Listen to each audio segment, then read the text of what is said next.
Emerald from Kasm Technologies, and we're going to be talking a little bit about Kasm's Workspaces today, and taking a couple different approaches to talking about AI. And so I'll throw out a little bit about OpenMetal's background in AI, and then if you don't mind, Emerald, follow me up right after this with your guys' perspective. But OpenMetal is a pretty fundamental provider when it comes to AI. So a lot of what we do is work in the hardware space. So we're helping customers understand, okay, if I've got to do inference workloads or training workloads, what kind of GPUs do I need?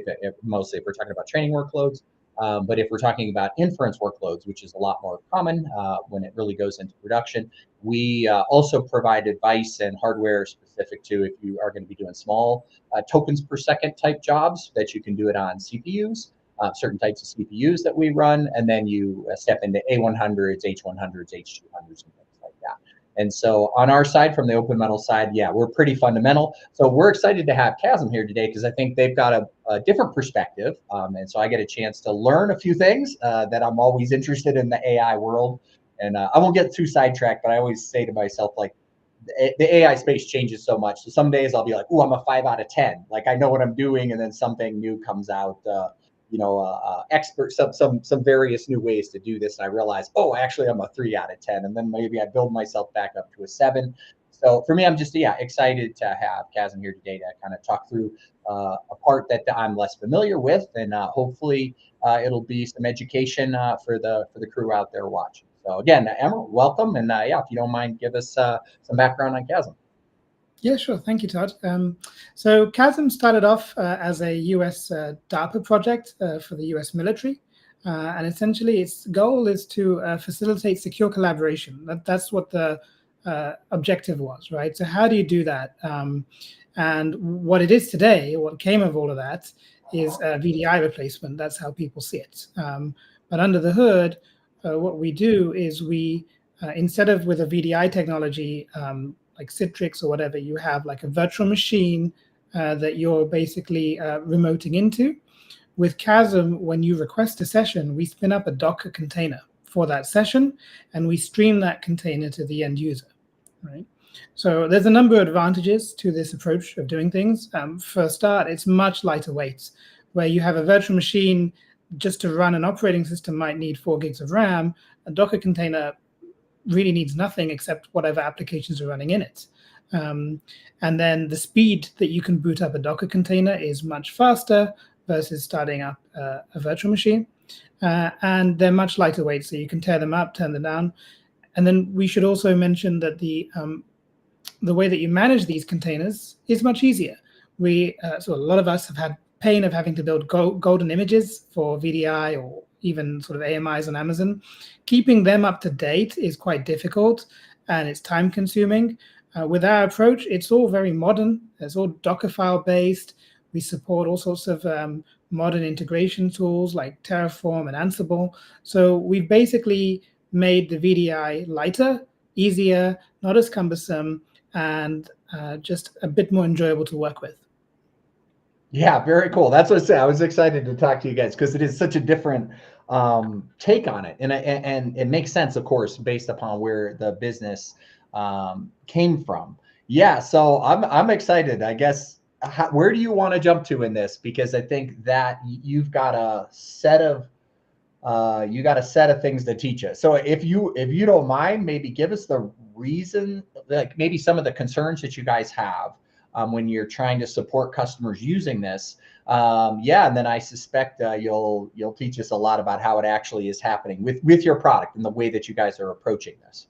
Sure. So, we're not a natural AI company, right? We sell a VDI product. But what's happened is because of our background in facilitating secure collaboration, that actually ties over with many of the AI requirements that are in the marketplace today. Right, so we are speaking to a number of customers, healthcare providers, etc.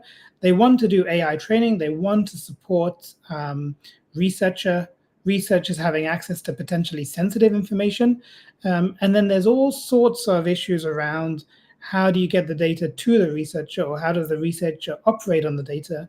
whilst maintaining your security or obligations with respect to regulations that you might be operating under. How do you do all of that?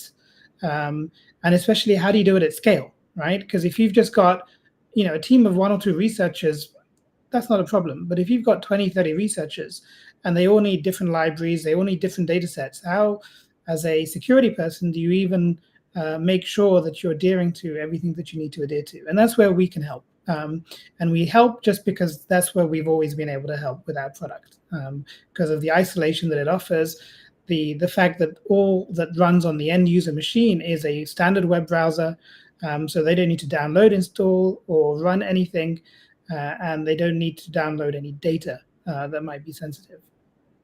Yeah, no, that makes total sense. I mean, there's this constant battle where, to be honest, really good engineers or developers will pull things down into local environments. It's just such a habit, and in many cases, there's good reasons, efficiency-wise, to do it. Some of it's historical, but that's really interesting that because you've been able to combine essentially this new concerns that people have with AI. So yeah, you have a proper giant training set, baby. Where is that supposed to live? That's not supposed to live in random places, right? That should live in a controlled structure. And following, that process, that's really cool that you guys support it that way. Yeah, keep going if you don't mind. Is there example use cases? Like I mentioned, hey, there's going to be a training data set. There's going to be maybe a giant labeled data set or something like that. Take us through maybe some the one examples. that's really easy to understand. I mean, researchers and AI developers, they're pretty good with Jupyter or Colab notebooks. They get a lot done, right? But there are some class of problems where you just need a desktop environment, or having a desktop environment would reduce the friction in their day-to-day work, right? And one of those areas is, for example, reinforcement learning, right? So reinforcement learning, where you take where you're teaching a computer or an AI how to solve a problem without giving it labeled answers, right? A lot of those problems can be visual. I know in the LLM space it's not visual, but if you're like trying to train an AI to automatically maneuver a drone or a racing game, play that sort of environment where it's visual, you kind of need to see what's going on as it's progressing. And a lot of problems, I know when I started this out a few years ago, I was learning to play Doom. I don't know if you guys ever played Doom. I think everyone has, I hope. Oh yeah. Build right? worlds in Doom. Why not? But it's a fun little exercise trying to get Doom to, like an AI bot to play Doom, right? And what I found is it would keep getting stuck. And I couldn't work out just by looking at the logs why it was getting stuck. And then I actually played a video of what it was doing, and it was actually getting stuck in the corner of a room and it couldn't navigate its way out. So being able to see that visually is a huge eye-opener for certain use cases. And when we look at AI, we're not just talking about LLMs anymore. We're talking about video, we're talking about audio, we're talking about multi-sensory inputs and outputs. And the researchers need a good way to be able to interact with that. And it's all great if they've got a laptop or a desktop with a graphics card and everything else. But a lot of people are remote these days and they don't, and then you've got the data problem. So I actually have a quick demo to show you about what I'm talking about here. It'll take maybe 90 seconds, but you'll get a quick idea. So if you want, we can jump into that. Yeah. No, that sounds great. And definitely I relate to that, especially if you're trying to do things at scale, having different members of the team using lots of different environments that may or may not be configured the way that they actually anticipate it. Instead, having a standardized environment. Yeah, it's really cool to see this coming together of the VDI world with this, right? And it makes absolute sense, right? Yeah. So yeah, go for your demo, but yeah, excited to hear about this stuff. Yeah. Okay, give me a second. So this is a Kasm Workspace. I've set this up. It took me about 5 minutes to set up earlier today. So in the demo today, we're going to be looking at this library. It's called Reinforcement Learning Baselines 3 Zoo. So they have a bunch of reinforcement learning examples. This is for educational use more than anything. It's not doing anything practical, but you can train agents and you can view their training results and you can plot the results, etc. So we're going to be looking at one of these agents that we've trained, and I'm also going to show you what I had to do. So if anyone is interested, I just cloned the repository, I installed the requirements, and then I'm going to run this command here. Okay, so got the command ready to go here. And when I run this command, it's going to load up an AI model that's already been trained, in this case, to do something very simple, which is to train a cheetah how to walk, or a simulated cheetah how to walk in a virtual environment. And while it's not walking as gracefully as a real life cheetah would, you can see it's able to move along. And this is an example of, hey, I'm able to do this visual demo. I can see what's going on. If the model was limping along, I'd have some idea as to where in my training I went wrong. Whereas if I'm looking at logs, I wouldn't have such an idea. So this is what Kasm enables you to do. And to run this, I didn't need to install anything on my local machine. Instead, I just logged into Kasm, and you can self-host it in the cloud or on-prem in your data centers. And it's able to use things like the NVIDIA CUDA acceleration that's on the host machines to basically facilitate my use case here. Yeah, very cool. Yeah, if you don't mind, tell us a little bit more about what is on the other side of that then. It figures, you know, I'm in the hardware side. So right away, I'm like, oh, okay, wait a minute. What is on the other side that allows to support both what you guys have to do in the streaming side, but of course, to run the workload itself? Let me show you. It's a really good question. So first of all, let me show Lauren, you. While you're prepping that, Lauren, if you don't mind it, for everybody out there, we have Lauren is behind the scenes helping us out. So if there's any URLs that Emerald was putting up there, Lauren, if you don't mind grabbing those, and we'll throw those up here so people can follow it more easily. Sorry, keep going, Emerald. You were going to show. So Kasm actually can all run on a single server, and we have a free 5-user version or 5 concurrent session version that anyone can install, home labs, sort of tinkerers, evaluation. So everything can run on one server, right? But essentially, if I look at the multi-server installation, so I can tell you what's going on, Kasm essentially has a control plane, and then it's got these agent servers, which are either virtual machines or bare metal machines that you set up with Docker. And when a user logs in and starts a new session, Kasm will direct the request to one of the agent servers, and it will spin up a Docker container and stream it to you using our VNC technology. So I'm going to give you an example of what that looks like. Here are all my workspaces. I was showing you one earlier that I was already booted into.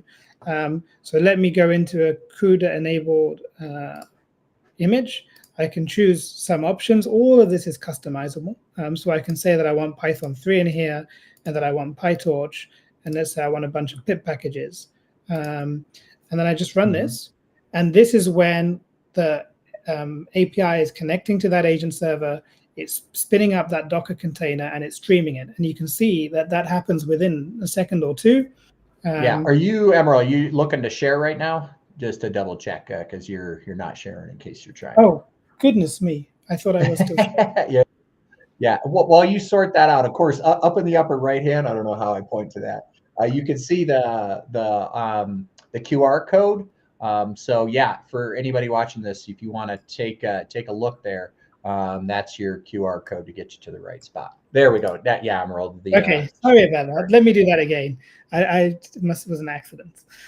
So you can see all the various applications that Kasm has. We have like over 100 applications. Am I seeing is the screen visible? Okay, yes, it is. Yep. I'm looking at a dev workspace. With some Ubuntu running there. So we're going to launch one now. So let's just pick this one. And I can pick some configuration parameters. These are all adjustable. You don't need to have any at all. But this particular one that's for AI lets you pick what version of Python you want, which ML framework, if you want some additional pip packages. And then you launch a session. And when you launch the session, that's when it goes to the agent server and spins up that Docker container that's just for me. And it's streaming that Docker container straight to my machine. And now I'm in here, and I can have all sorts of apps. I can have a fully blown instance of Google Chrome in here. I can also have Visual Studio. If we've got some of the JetBrains products in there, if that's what people prefer. So it's all customizable, and it's all like having your own laptop, but in the cloud. Okay. Yeah. And yeah. with those configuration parameters, we talked about, how do you do things at scale? When you're doing sort of AI research, it's a bit of a difficult problem because researchers need access to a wide variety of tools and libraries and resources, and they necessarily don't know them in advance. But then in some environments which are air-gapped or locked down, how do you even facilitate that? With the integration we've made for AI, you can actually have a set of Python builds that are set up with the packages that the researchers will need, and there's like a shared pip cache on the host, so you can tap into that. All of that is powered essentially by Docker features that allow you to basically integrate nicely with the containers that users are running. Yeah, very cool. No, like definitely this is a common problem in all kinds of places, whether it's developers and whatever they're working on, AI development. Take me through then, if you don't mind. I think in this case, you're running, how does it work on the back end? What is actually behind the scenes? This is designed to connect into a particular set of LLMs that are running on a particular set of GPUs or CPUs that you've picked out, or how does that, how's that work? Yeah, let me show you. Let me just go back. Okay, so this is the Kasm administration panel. Okay. And then if you look at infrastructure, you see all of the hosts that are available. So those are the agent servers. You can have as many as you need. And each of those hosts will have some capability. So if I look in here, this one, if I look at GPU info, you can see this one has an RTX 3090. Okay, so all of that hardware that's on those Docker hosts can be made available to end users when they're running sessions. Okay, so if I look at the workspaces, we looked at this CUDA enabled Noble, the one we just ran a second ago. And if I look at the configuration, I can see that we've said it needs one GPU. Okay, so what Kasm will try and do is when I launch a session with this workspace, it will try and place it on an agent that has one GPU available. That is, that there isn't another user using it at that time. Okay, so this is really handy again for lab environments, research environments where you may have 8 to 10 GPUs or a little cluster, and by all means, no one needs them all the time, but someone needs to be able to log in and use one. So this allows efficient utilization of the underlying resource because the resource is only allocated when the session is required.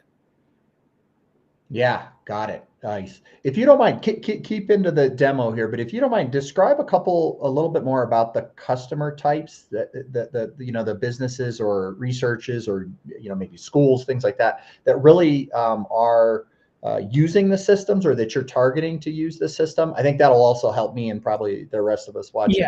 Get a sense of really, is this for me? Who's it for? Yeah.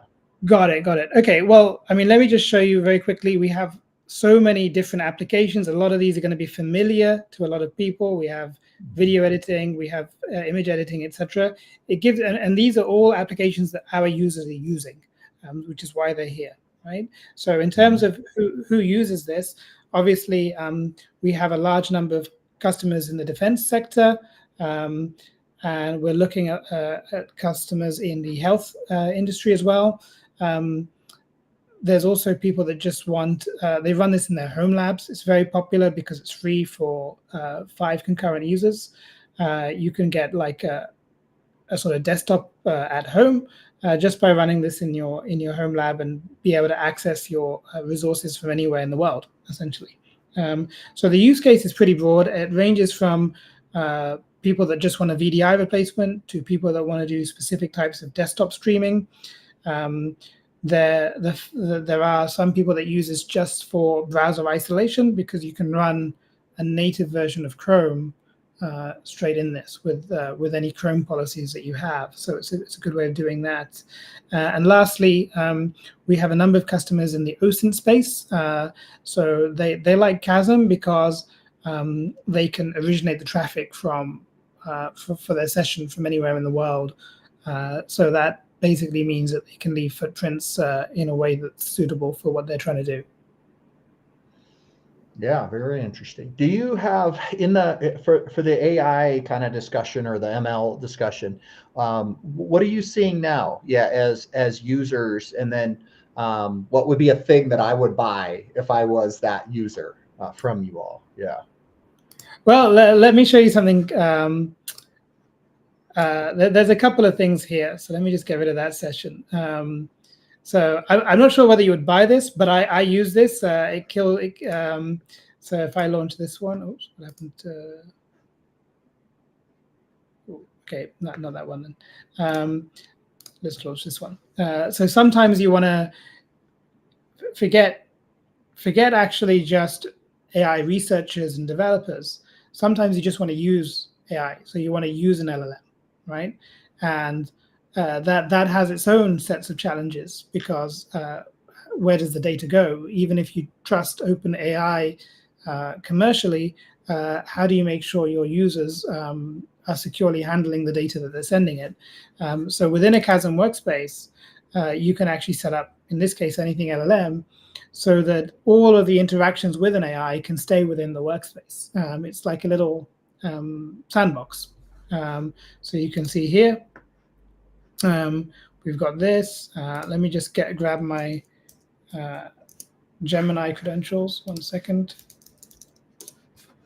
I'm just going to plug this in off screen. There we go. Okay, so let's say we're going to use the latest Gemini.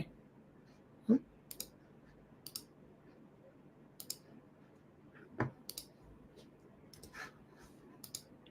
right. So all of this stuff is going to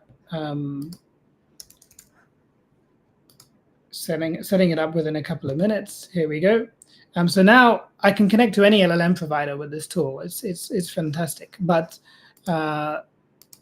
I've chosen to connect to Google Gemini. Say as a company or an organization, we have a contract with Google. We trust them to provide LLM services, etc. But as a user, I also need to interact with it.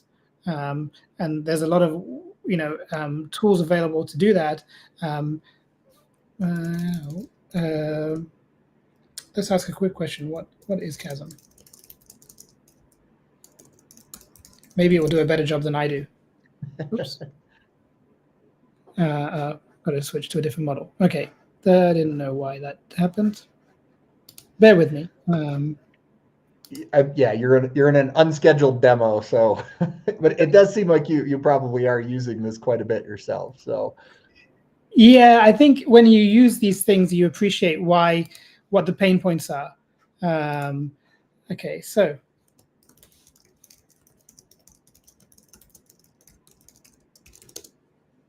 let's see.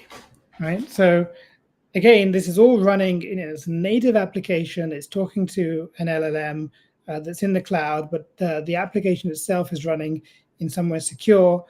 So if I have embeddings, etc., I can store them within my own private network, etc. It's a succinct answer. I think I elaborated a bit more, but not bad, not bad. Yeah. I think you beat it out. Yeah. So the 5 out of 10 LLM got beat out by the expert. Yeah. It's pretty like two things that are kind of popping into my mind is that this is somewhat, all this is a little bit uncharted territory for everybody, but it feels like you guys you've figured out the combination of both the VDI business, but where this can also take you. I guess describe a little bit to me maybe about how you all are listening maybe to the customers and developing your next things? What might be, I guess, give me some insight as to where this might be taking you all. Again, very cool stuff, but very Yeah. always interested as to how you get what's your muses and how you're kind of picking things to work on next. Yeah. So we get a lot of feedback from customers. We have a very active Reddit community as well, and we get a lot of YouTubers sort of mention us on their tech channels and whatever. That's built us a huge community, which we're really grateful for.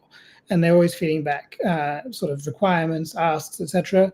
So the sorts of things we're seeing right now, we're seeing more demand for automation tools. So we did Terraform not so long ago. We're going to be adding Pulumi soon, etc. We're seeing people also ask for more control over the network. So that relates to, hey, I want to use Kasm with a VPN, right? So when I'm in Kasm, I want to have a VPN that's directing my traffic through, for whatever reason, Paris. Okay. So we've integrated all of those sorts of features into the products. There's a variety of use cases. It continues to surprise me even today what use cases people have. So if you have a global marketing team, they have a website, they need to see what that website looks like in different parts of the world. How do they do that? And before Kasm showed up, they had a VPN company and they were switching VPN profiles, and that's a bit clunky. Now they can just basically log into different Kasms from different parts of the world and see what that website looks like. It's much simpler. Little things like that is, we build them because customers have a pain point. We address them. So automation, networking. We're doing more around general sort of performance improvements. So believe it or not, multi-monitor is a big ask. So we're looking at a streaming, and I'm showing you, I'm streaming one desktop, but if I have two monitors and I want to stream two virtual desktops, how do I do that? So we're working on that.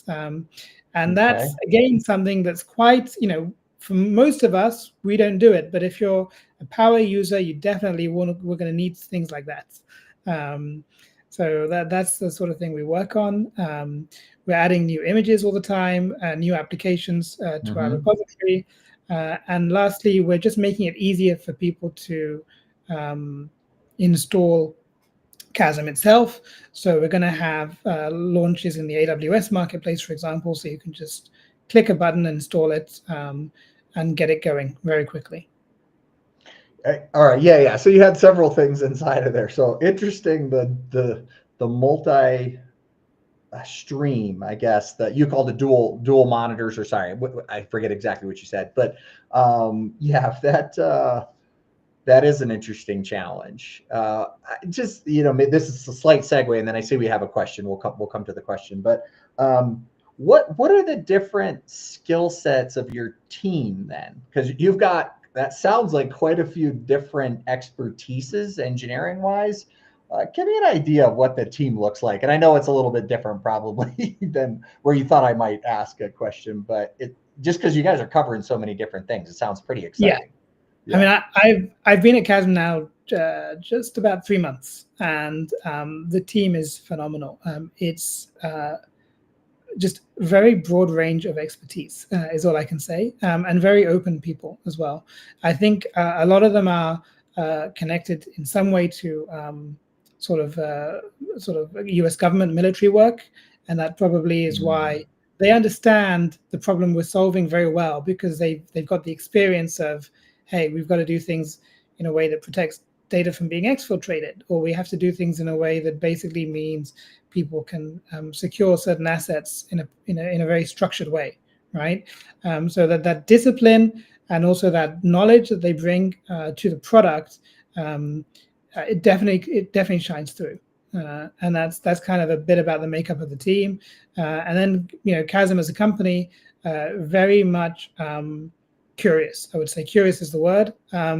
If I went to my boss and said, I want to try something, I don't know if it's going to work, he'd probably say, okay, we're curious, let's give it a go. As Yeah. long as it doesn't cost us a lot of money, like, take a lot of time, let's try it. And that's definitely helped us because it allows us to try things. Obviously, when you do that, certain things don't work, other things do work, and we can basically mix and match. I see a question here about the type of models available. So yeah, good question. So we support any of the LLM tooling that exists today. So again, Kasm is a streaming solution, so we're not restricting you to whatever models you may or may not have. But one interesting thing is if you're running a private model, either say you're running a private Azure OpenAI model, or even if you're running an Ollama model, you can actually firewall those off and only allow them to be accessible from inside the Kasm workspaces, right? So it just makes the deployment and security of those things a lot easier because the front door that every user is going to be coming through, and that's going to be a web-based interface that's streaming pixels to access your service. That means you don't need to open firewall ports. You don't need to worry about people literally copying and pasting the data straight out because it's not easy to do when it's on a video stream. And with Kasm, we've got some DLP control, so you can even log down things like the clipboard. So if you don't want people to copy and paste from a workspace, and that can be very useful in the legal field if you're doing M&A activity where people are allowed to inspect information but not necessarily take it away, we can facilitate those sorts of use cases. And all of that obviously has some bearing on AI, because in AI, you don't want people to walk off with your HIPAA data, right? Even copy and paste is going to be disabled.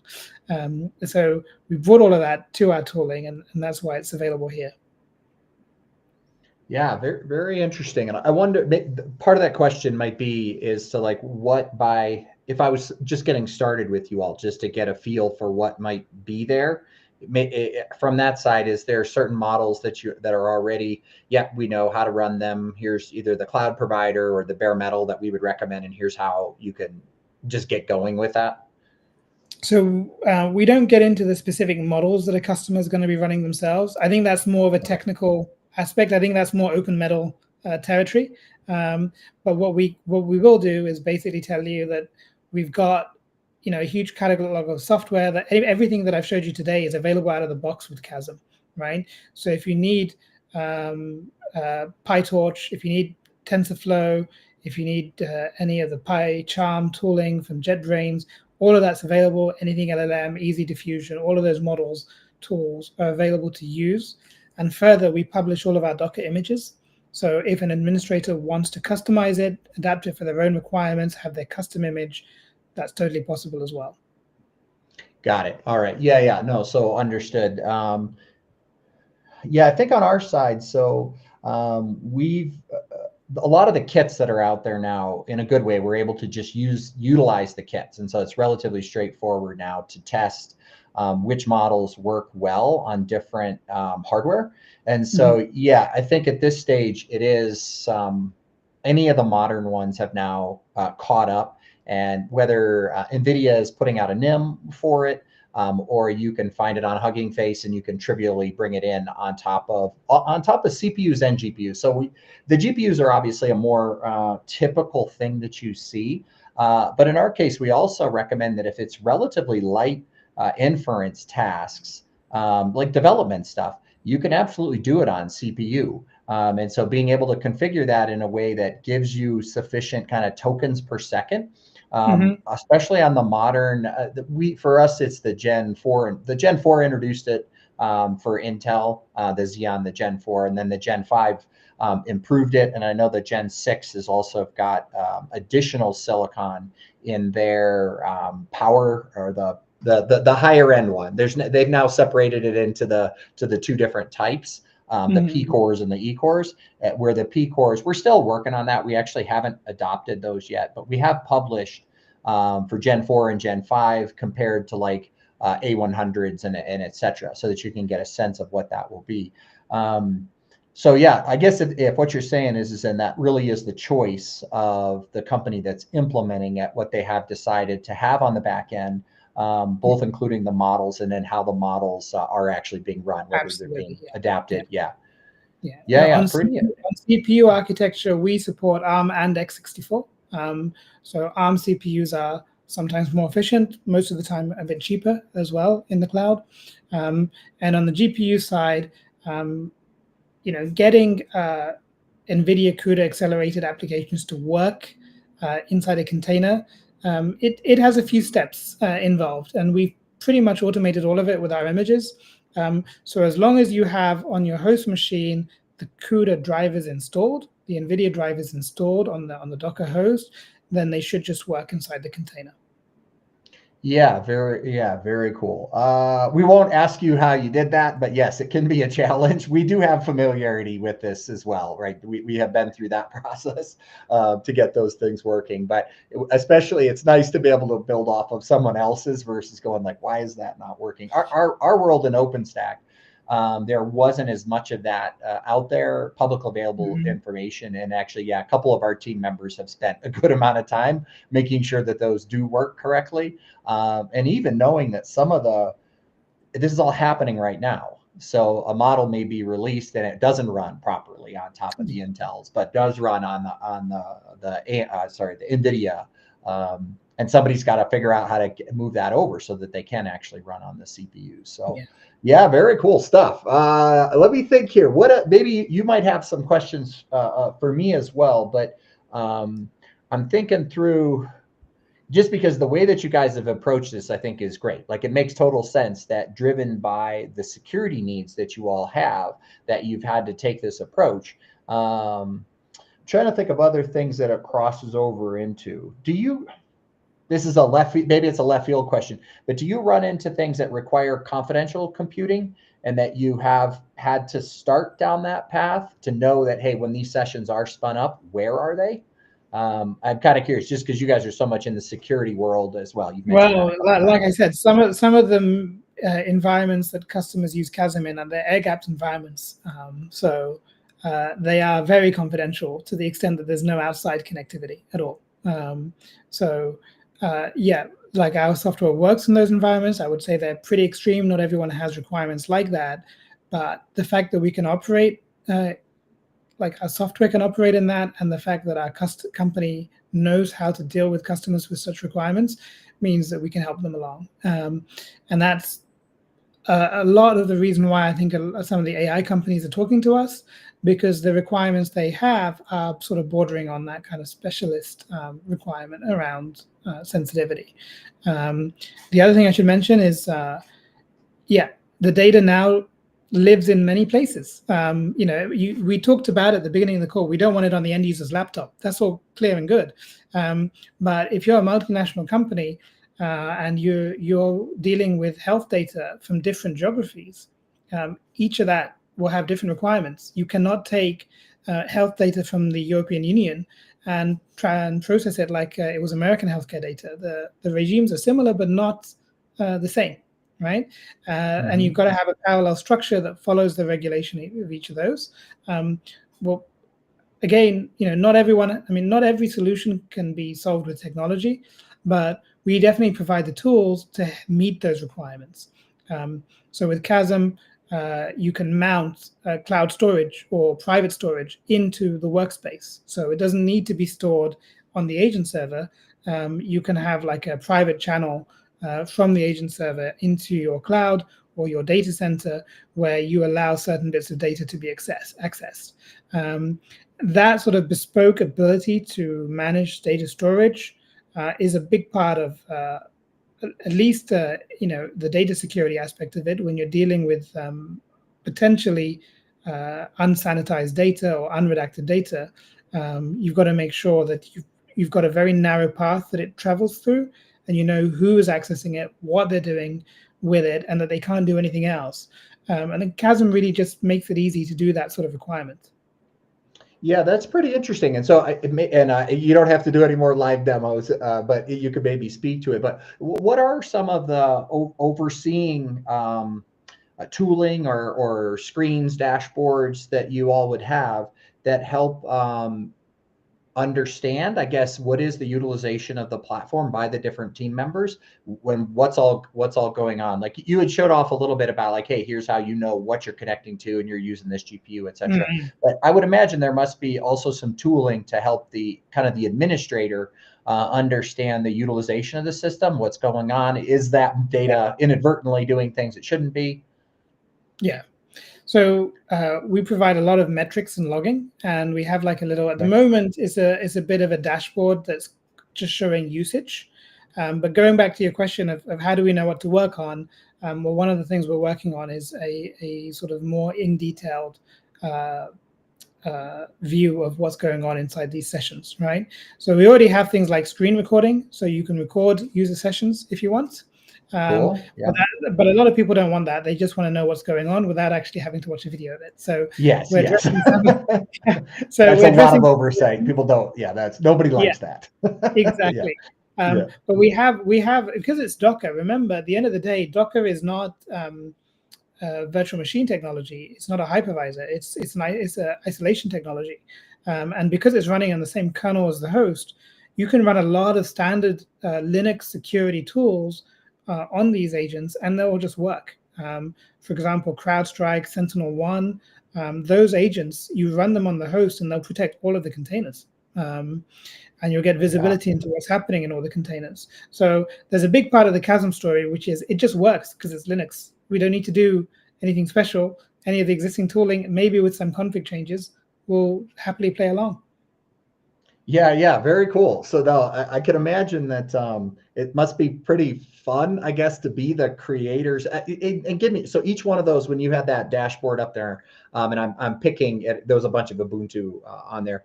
That is the workspace, or what? Yes. Give me the nomenclature. Okay, yeah. So yeah, that's the workspace. So there's a registry you can go see. There's hundreds of apps that are available, and when you pick one, it downloads the Docker image onto your machine, onto your agent server, and when you launch the workspace, it starts the Docker container and starts streaming it to you, right? I didn't mention, but we even support things like game card pass-through. We're going to add support for smart card pass-through because some people are using smart card authentication, and you can stream YouTube on it. I mean, you wouldn't want to necessarily do it, but right. I come from a background where I tried doing that in some other VDI solutions, and it just broke. So I was really wowed when I came to Kasm. I'm like, this just works really well. Yeah, no, it's pretty brilliant how all that has come together. So if you don't mind that, who buys this from you guys? Like who is, not the company necessarily, but is it a CTO that's coming in first? It's some infrastructure person? Is it the head of development or a research head like a principal engineer of a research team, or like who actually says, I like this stuff, we should buy this? Yeah, it varies a lot. If a customer or an organization is doing a VDI replacement project, then it will be usually some member of the tech team that's tasked with looking at what options there are, right? So the VDI space is not that big. There's a set number of vendors, and we're obviously one of the upstarts. So they come to us, they'll try it out, and then they'll be talking to us. That conversation obviously will then evolve, and there'll be a bigger stakeholders meeting and discussion around that. So that's one way we engage. Other times, it's just a tech team, and they just want a developer workspace for their 10 engineers, and they just want a 10-user license, no problem. And even within Kasm, we sort of eat our own dog food. So all of our own development happens through Kasm. So we launch a Kasm workspace that's got all of our development tooling. It's got our GitLab, everything connected. All the authentication is done. And we do all of our work through there. Got it. All right. So, but much of it is at this stage is the teams looking for a better VDI, right? And that they're very okay. And then so I guess when you guys are thinking about on the AI side, are you taking this back into the current customer base? Or are you looking for new customers this way? Or eventually, obviously, new customers, but probably in the beginning, going back to existing customers to get the ideas of what they need? It's a bit of both. I think a lot of our existing customers are looking at AI, and they're asking the one question, which is how do we even use this in our organization? Like they're not AI developers, they're not going to be producing models, they're consumers. But how do they do that? With all the other things that they have to do. So we mentioned what we have, and like the anything LLM image, etc. They quite like that sort of stuff, and it allows them to get started with AI in their organizations very easily, right? The other thing we have is like a partnership with Oracle. So you can basically get a Kasm desktop in the cloud with all the AI tooling available. And it's just, you don't need to, I wouldn't say it's serverless, but it's pretty much just a desktop in the cloud with AI tooling. So depending on what people are looking for, it will impact who's coming to us and what their approach is going to be, but we have ways of engaging with everyone. Yeah, I got it.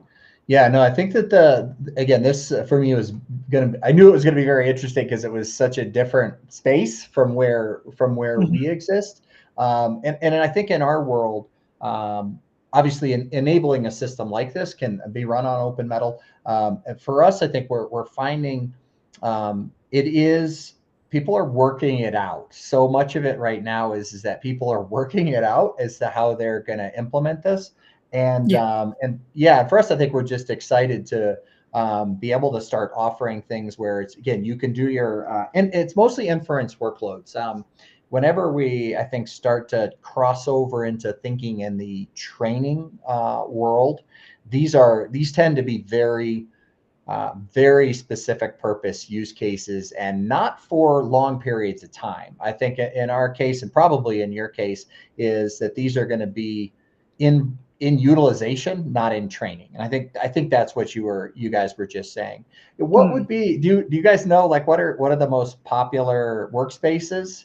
It sounds like the one that you showed off right there was that everything LLM. Is that what you called that one? Yeah. That's a new one. Anything LLM, that's a new one. We just added that last week. Honestly, I think that there's no telemetry in our product, so we don't actually know what people are doing with it. Okay. We do. I mean, these are all images that are hosted on Docker Hub, so we can look at which images are being pulled the most, right? And across Kasm, I think we've had over 100 million pulls of our images, which is kind of staggering. And from there, you can see, Audacity seems to be quite popular. Who'd have thought? Yeah. I was just gonna say, I think I don't know. We had a link up there a little bit ago, which I think is what I think that's what we were linking. No, actually no, it wasn't a Docker Hub. I forget what was up there, but yeah, I'm just looking it up right now just to check it. But we're in that same note sometimes. Is this like, what are the most popular things? But it does sound like some telemetry might be in order. You might poke the team there. But knowing already that, like you said, if you're getting that level of polls and you can see the specific ones, that's already given you some pretty good ideas. Yeah. And I think just to circle back, Todd, I think where we can work together, Kasm and OpenMetal, is essentially you guys are far more technical. So customers come to you, like you say, they want to know tokens per second, okay? But they come to us with a much softer set of problems, right? How do we achieve something, right? And I think the challenge for companies like us is we have to be able to work together and help customers sort of find a joint solution, right? So we're not the experts on the hardware side of AI, right? But we would definitely talk to companies like you to help our customers get to whatever objective they've got. And we can certainly work together on the technical side of security and also on the actual operational side of security to make sure that the customer actually gets the solution that they need. If you don't mind, then this may help it out. Hopefully, it's of interest too. Give me a little bit more information about the VDI side. I mean, we've been kind of bouncing back and forth between what they're actually doing, but I guess give me a little more insight into the VDI tech, because I think, like I said, it's powering things you didn't think possible, like you could actually stream YouTube properly. Maybe give us a little background on the tech, like a little more grassroots Kasm VDI tech, and what do you need typically on the cloud side to make sure that that part of it's going Yeah, smoothly? sure. So the core tech is open source. You can go to our GitHub and you can actually get the source code for the VDI streaming solution. It's all based on VNC, but we've modified the VNC protocol slightly to basically support a few optimizations that we need to do. And those optimizations are essentially allowing us to stream with lower latency and higher definition. And then that pretty standard software is actually just installed into every Docker image that's in our workspaces. So when you start a Docker instance, you start the workspace, that VNC server within that container is started as part of the boot cycle, and it starts streaming to the end user. So the tech it seems very effective at what it does. It seems really great, but it's also pretty standardized. And it amazes me that anyone can go and look at it, use it. You can even run those workspaces just with bog standard Docker. You don't need to install anything from Kasm. You can pull an image and you can run it on your local Docker instance, and you can visit it in your web browser and actually access that desktop. Right. Okay. So you think about what you can do with that sort of thing. We're playing with technology around process automation, right? So we've seen browser control demos with AI. We've all heard about robotic process automation, where you can basically automate certain tasks. If you can boot into a desktop that spins up in under a second, and you can run native apps and point and click, it changes the game in terms of testing, automation. You can basically do all sorts of workflows that you couldn't easily do before, right?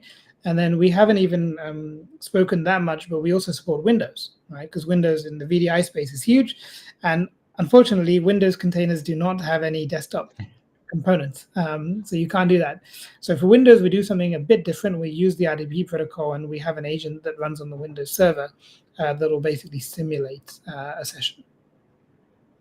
Interesting. Yeah, cover that a little bit more. Is that, I'm guessing it is a pretty good chunk of the business, the Windows side. But yeah, if you don't mind, I guess explore that a little bit more. And then I know in the last couple of minutes, I got a couple other things for you. Yeah, sure. So I mean, the Windows side, yeah, is a big chunk of the business. Obviously, any VDI project would be Windows centric. What we're seeing though is we have customers that need access to a Windows box for all sorts of reasons that you wouldn't have assumed. So we have one customer, they need to make available a Windows application to their end users without actually requiring them to install anything. So they just basically got Kasm. They run their software inside Kasm, and they give their users access to it. Simple. That way, their users are able to access Windows apps through a browser, nothing to install, and the company, our customer, runs everything inside themselves. Just seeing a question on the pricing model. So we didn't talk about pricing, but I think I mentioned Kasm is free for 5 concurrent users. So you can download it today, you can install it, you can load up 200 users into it if you want, but 5 can log in at a time, obviously subject to your hardware being able to support that kind of load. And then beyond that, we offer 2 pricing schemes. One is per concurrent session, or you can have per named user, right? So most companies will deal in concurrent users. They'll say, we need 3,000 concurrent users, and they'll get a license accordingly. What do you have kind of kits that or recommended as they start down that path to say, hey, we're going to need these concurrent users, and like you said, the part of it is driven by what's the infrastructure behind it.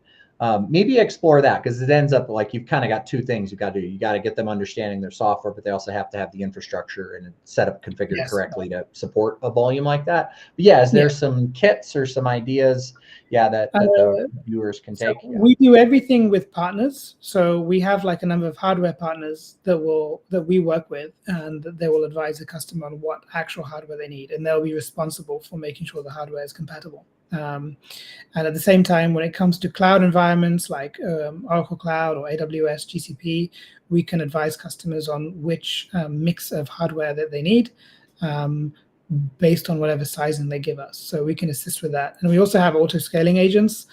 So customers that have demand that's maybe elastic, we can accommodate as well.